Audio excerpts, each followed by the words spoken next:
Hi guys, big boss season 6 50ാമത്തെ ദിവസം. അത് കഴിഞ്ഞ് നോക്കിയപ്പോൾ ഹാളിൽ ശ്രീരേഖയെ പറ്റി റസ്മിൻ ഇങ്ങനെ പുകഴ്ത്തി പറയണം കേട്ടോ. ചളി, വെറും ചളി. അതിൻ്റെ കാര്യം ഏറ്റവും അവസാനം പറഞ്ഞതെന്ന് വെച്ചാൽ ഈ ശ്രീരേഖ പറഞ്ഞത് പവർ ടീമിനെ പറ്റി പുകഴ്ത്താനാണ്. എന്തിനാണ് റസ്മിൻ പെട്ടിയകത്ത് വെച്ചോട്ടാന്ന് ചോദിച്ചത്. അപ്പം അത് പുകഴ്ത്ത് ഓക്കെ ആണെങ്കിൽ ആക്കാമെന്ന് പറഞ്ഞുകൊണ്ട് വെറുതെ ഇരുന്ന് ചളി ഇങ്ങനെ പറഞ്ഞുകൊണ്ടിരിക്കുകയാണ്.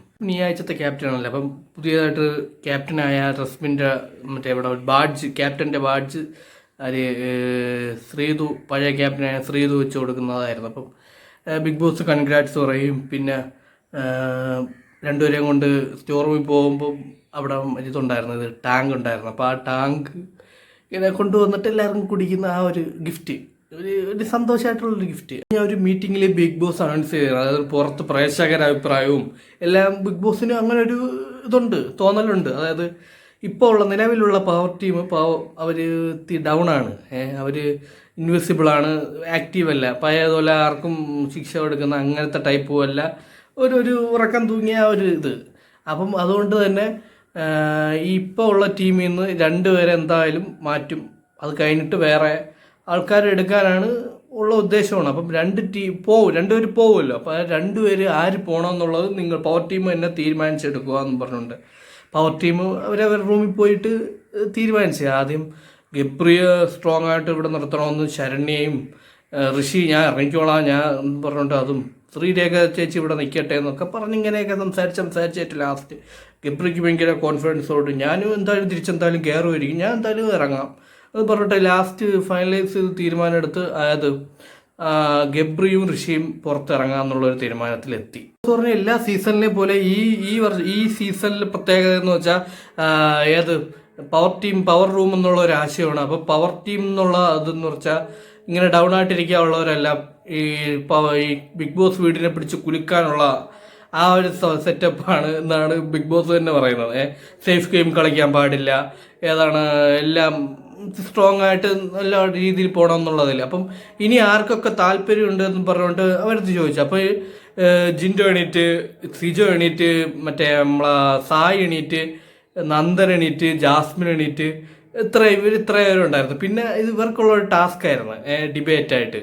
അപ്പോൾ അതിൽ ആദ്യം എല്ലാവരും കൂടെ വട്ടമിട്ട് സംസാരിച്ച് ജാസ്മിനെ ഔട്ടാക്കി. അവരെല്ലാവരും നന്ദനെയൊക്കെ വിട്ട് വലിച്ച് ആരായി ജിൻഡോയൊക്കെ പറഞ്ഞ് എല്ലാവരും കൂടെ ചേർന്നിട്ട് ജിൻഡോയെ പിന്നെ രണ്ടാമത് പുറത്താക്കി. പിന്നെ അവർ രണ്ടുപേരും നന്ദനെയും സായിയും കൂടെ ചേർന്നിട്ട് സിജോയെ പറഞ്ഞു നിങ്ങൾക്ക് പുറത്താണെങ്കിൽ നിങ്ങൾക്ക് കാട്ടുതീ കത്തിക്കാൻ പറ്റും എന്നൊക്കെ പറഞ്ഞുകൊണ്ട് അവനെയും പുറത്താക്കി. ഇപ്പോൾ ഏറ്റവും ലാസ്റ്റ് വന്ന രണ്ടുപേരും നന്ദനെയും സായിയാണ്. അപ്പോൾ അവർ രണ്ടുപേരുമാണ് ഇപ്പം പുതിയതായിട്ട് ടീമിൽ പോയത്, പവർ ടീമിലോട്ട് പോയത്. റസ്മിനാണല്ലോ ക്യാപ്റ്റൻ. റസ്മിൻ്റെ അടുത്ത് ബിഗ് ബോസ് പറഞ്ഞ ഔട്ടായ ഋഷിയെയും പവർ ടീമിൽ മുമ്പോട്ടായിരുന്ന ഋഷിയെ ഗബ്രിയെ വേറെ ടീമിലോട്ട് ഇടാൻ പറഞ്ഞു. അങ്ങനെ അവരെയൊക്കെ ടീമിലായിട്ടിട്ട് പഴയ ക്യാപ്റ്റനായ ശ്രീധൂരെ ഇട്ട് പിന്നെ ഈ ആഴ്ചയും മറ്റേ പ്രേക്ഷകരുടെ ഇത് വെച്ചിട്ട് ജിൻഡോയും ജാസ്മിനെയും കിച്ചണിൽ ടീമിൽ ഇടുന്നതുകൊണ്ട് ആ ഡെന്നിനെ കിച്ചൻ്റെ ടീമിലോട്ടിട്ട് അവരെന്നെ ഈ ആഴ്ചയും വന്നത്. പിന്നെ ബിഗ് ബോസ് പറഞ്ഞ് ഈ അടുത്ത ദിവസം തൊട്ട് നടക്കുന്ന മത്സരങ്ങളിൽ ഈ 4 ടീമും മത്സരിക്കണമെന്ന്, അതായത് പവർ ടീമും മത്സരിക്കണം. മുമ്പാണെങ്കിൽ പവർ ടീം മത്സരിക്കേണ്ട, ബാക്കി 3 ടീമും മത്സരിച്ചാൽ മതി. അതായത് ഇപ്രാവശ്യം തൊട്ട് 4 ടീം മത്സരിക്കണം. അതിൽ ജയിക്കുന്ന ടീമാണ് ക്യാപ്റ്റനെയും മറ്റേ പവർ ടീമിനെയൊക്കെ നിശ്ചയിക്കുന്നതാണ് പറയുന്നത്. പിന്നെ പവർ ടീമിനെ ആനയിച്ച് അങ്ങനെ ഒരു ചടങ്ങുണ്ടല്ലോ. അപ്പം അങ്ങനെ എല്ലാവരും കൂടെ പാട്ടുപാടി ഡാൻസ് കളിച്ചിട്ട് പവർ ടീമിൻ്റെ റൂമിൻ്റെ അവിടെ മുമ്പ് എത്തിയപ്പം ഒരു പ്രസംഗം ചെറിയൊരു നടത്തണമല്ലോ. അത് ശരണി പറഞ്ഞ് ഈ ആഴ്ച മുതൽ ഈ ആഴ്ചത്തെ പവർ ടീം എന്ന് പറഞ്ഞാൽ നമ്മൾ ഇങ്ങനെ ഇതിപ്പോൾ ഇത് കഴിഞ്ഞിട്ട് നീ കൊണ്ടുപോകുന്ന വെച്ചാൽ ഒരു ബ്രദർ സിസ്റ്റർ സഹോദരൻ അങ്ങനെ രീതി കൊണ്ടുപോകാനാണ് താല്പര്യം. പിന്നെ തെറ്റ് കണ്ടാൽ നമ്മൾ റിയാക്ട് ചെയ്യും, ശിക്ഷ തരും.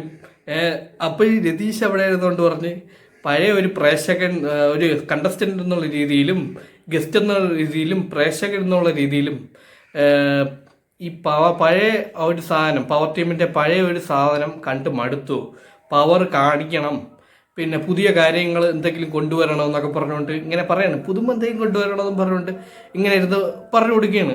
റസ്മി ക്യാപ്റ്റനാണല്ലേ. അപ്പം റസ്മി ഇങ്ങനെ പറയണം, നിങ്ങൾക്ക് തർക്കിക്കണമെങ്കിൽ തർക്കിക്കാം, പക്ഷേ ഈ ഹോൾഡ് ചെയ്തിട്ടുള്ള ഇപ്പോൾ നമ്മൾ കുറേ കാര്യങ്ങളോടാണ് സിജോയ്ക്ക് കിട്ടിയ കാര്യം കൊണ്ടാണ് പറയുന്നത്. നടന്നിട്ടുണ്ടല്ലോ. അപ്പം അതിലൊക്കെ ഹോൾഡ് ചെയ്യുന്നതൊക്കെ ലിമിറ്റേഷനാണ്. അപ്പം നിങ്ങൾ അതൊക്കെ അറിഞ്ഞ് നിൽക്കണം എന്നൊക്കെ പറഞ്ഞുകൊണ്ട് ഒരു ക്യാപ്റ്റൻ്റെ ഒരു ക്ലാസ് ഉണ്ടല്ലോ അത്. അപ്പോൾ ഈ ജിൻറ്റു ഇട്ടിട്ട് പറഞ്ഞ് ഞാൻ മനഃപൂർവ്വം പോയിട്ടില്ല, എന്നെ മറ്റേ നേരത്തെ ടാസ്കിൽ എന്തോ കയത്തിലങ്ങാണ്ടെ പിടിച്ചാൽ അഭിഷേക് അങ്ങാണ്ടെ പിടിച്ചെന്നും പറഞ്ഞുകൊണ്ട് ഞാൻ എപ്പോഴും മാപ്പ് പറഞ്ഞാണ് ഇതാണ് പറഞ്ഞുകൊണ്ട് ഇങ്ങനെ സംസാരിച്ചിങ്ങനെ തുടങ്ങി. അപ്പം അഭിഷേകിൻ്റെ ടീം അങ്ങാണ്ടാണ് ഋഷി. അപ്പോൾ ഋഷി അഭിഷേകിനെ സപ്പോർട്ട് ചെയ്തിട്ട് എണീറ്റ് സംസാരിക്കുക അങ്ങോട്ടും ഇങ്ങോട്ടും ഒക്കെ. ഋഷിയും മറ്റേ ജിൻഡോയും ഒത്തിരി സംസാരതായി വാക്കുവരായി. അടുത്ത വിക്ഷലിലുള്ള ആളുകളെ തിരഞ്ഞെടുക്കുന്നതിന് ഓരോരുത്തർ വന്നിട്ട് ഓരോരുത്തർ രണ്ടു ദൂരെ പറയുമല്ല. അപ്പോൾ ആ ഒരു ടാസ്ക് ആയിരുന്നു അടുത്തത്. അപ്പോൾ എല്ലാവരും പല പല കാര്യങ്ങളും മറ്റേ പല പല കുറ്റങ്ങളും പറഞ്ഞിട്ട് പലരെയും പറഞ്ഞു. അപ്പോൾ അതിൻ്റെ റിസൾട്ട് വന്നു. അപ്പോൾ നീതി പുലർത്താത്തയും കപട വാക്യവും കൊണ്ടിട്ട് ഇതാക്കിയെന്ന് പറഞ്ഞുകൊണ്ട് ആര് സിജോയ.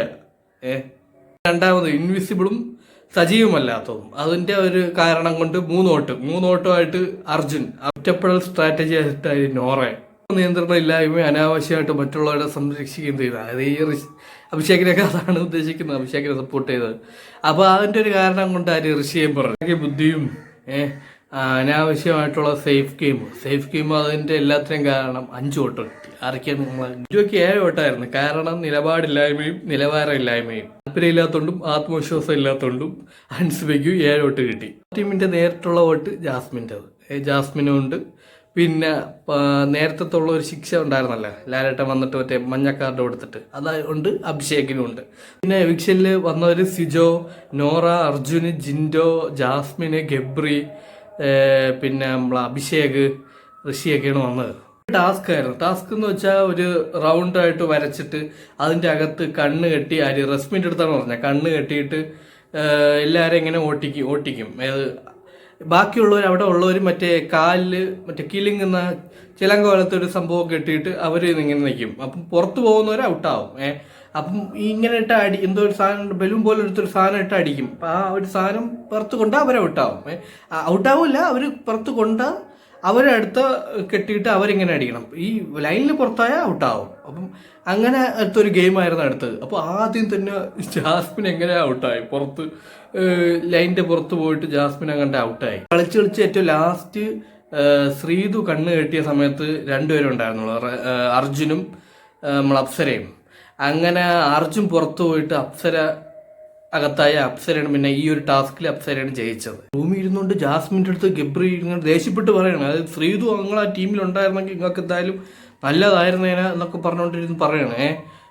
അങ്ങോട്ടും ഇങ്ങോട്ടും ഇരുന്ന് പറയണം. അപ്പോൾ ജാസ്മിൻ പറയുന്നു ഞാൻ അങ്ങനെയൊന്നും ഇല്ല, ഇതിനെ അന്നിട്ടില്ല. അതായത് മുമ്പ് ഇപ്പോൾ നടന്ന ടാസ്കിനെ പറ്റിയാണ് രണ്ടുപേരും കൂടെ അങ്ങോട്ടും ഇങ്ങോട്ടും വഴക്കൂടുന്നത്.